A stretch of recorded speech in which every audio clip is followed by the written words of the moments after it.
Good morning and welcome to the Daily Connect. My name is Raymond and it's Sunday and that means it's time for the Sunday song.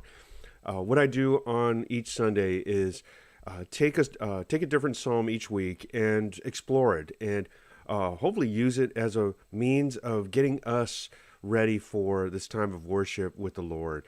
And so today, no exception to that. We are going to be looking at Psalm chapter 70, Psalm 70. And it's going to be a super short one, but it's going to be a good one as well. And again, the book of Psalm is one that the nation of Israel would use, and even the Jews, in some cases today, would use as they are making their way to the temple to have this encounter with the Lord. And this was a means of getting their hearts in the right place, or at least identifying with the psalmist in the route to worship the Lord. So let's do the same thing. So let's open up our Bibles, our Bible apps, to Psalm chapter 70. And then let's see what the Lord has to say. Good morning to each and every one of you, Joanna, Rich, and Jeanette, and everyone else who's watching this live, or even those who are watching this later. Thank you. God bless you guys. Really appreciate you joining and spending this time together. All right, with that, let's go ahead and dive right in to Psalm chapter 70. Psalm chapter 70 is part of this journey that we're on, going through the Bible. We're looking at Psalm 70 today, and let me just get to my slides here. All right, so I titled this "Desperate Cry to the Lord," but still able to rejoice. Psalm chapter 70. You know, a lot of times we will find ourselves in desperate situations where we're really crying out to God, "Help us, Lord. We're in deep doo doo, and I just need a little help here." And in those moments, are we able to still be in a mode of worship? You know, we've talked about this before. And we've seen other psalms that have brought this about, but the brevity of this particular psalm, I feel, really emphasizes that on the one hand, that desperate nature of the cry for help. I mean, it just pierces right through all words, all emotions, and just cries out, "Lord, help me." But yet at the same time, the psalmist within this is still able to say, "I will worship the Lord. I will rejoice." Let's take a look. Starting from verse 1 here. "Make haste, O God, to deliver me. O Lord, make haste to help me." We're pretty straightforward here, but we really get the sense, Lord, hurry, help me, deliver me. There's this desperate prayer by the psalmist to the Lord for deliverance. And then we come to verses 2 and 3. "Let them be put to shame and confusion who seek my life. Let them be turned back and brought to dishonor who delight in my hurt. Let them turn back because of their shame who say, 'Aha, aha.'" What is the psalmist saying here? Well, here the psalmist is asking God to put his enemies to shame. God knows who those enemies are. We don't have a clear picture. And again, if this is to be combined with some of the sentiment from earlier Psalms, we already get a sense of what the enemy is like.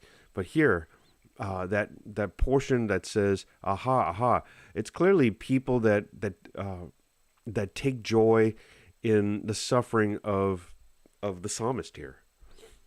But the psalmist is calling God, put them to shame. You know, on the one hand, deliver me, but yet at the same time, can you do me a favor and just handle these people that are delighting in my suffering. Verse 4. "May all who seek you rejoice and be glad in you. May those who love your salvation say evermore, 'God is great.'" Again, really straightforward here. The psalmist declares to those who seek God, they will rejoice in the Lord. They will rejoice because of His deliverance, because of His salvation. There's essentially this sense of confidence uh, that through this seeking for God's help, the petitioner, the one who is lifting up this prayer, will not be disappointed. I think that's it's a great thing to have in mind when we are in those modes of crying out to the Lord, asking God for help. Do we still have that confidence? Yes, He is going to answer those prayers in His timing, of course, and in His way. But do we have that hope, that anticipation, that knowing that in our seeking, He is not going to disappoint? Let's wrap this up. Verse 5. But I am poor and needy. Hasten to me, O God. You are my help and my deliverer. O Lord, do not delay.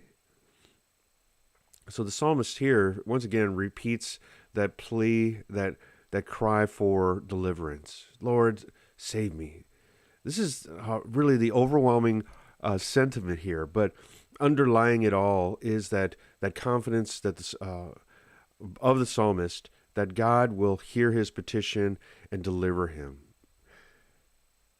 So what are we learning out of all this? Well, for me, we can cry out for help to the Lord and yet still be able to rejoice knowing that God will save His own.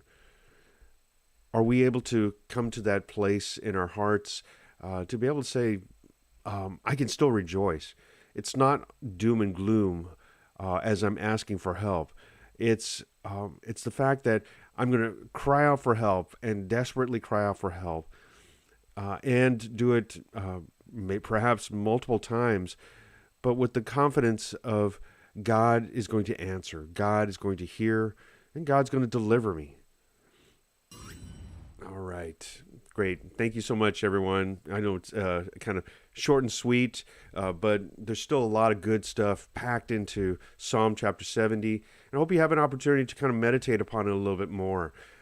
There's so much that the Lord wants to reveal to us, and we don't want to just gloss over it and just then move on and carry on with our lives. We want to just meditate upon it, chew on it for a little bit longer, and ask the question, Lord, what would you like to say to me? It's Sunday, and I can't believe it's the last day of July. Man, we're about to enter into the final stretch of this year. What are we going to do with the balance of this time that we have given to us by the Lord? Let's not squander it. Let's make every single minute filled with worship of God and with this anticipation of great things to come. All right, with that, God bless you guys. Thank you so much. Let's have a great day of worship today, and I look forward to seeing you all soon. Take care.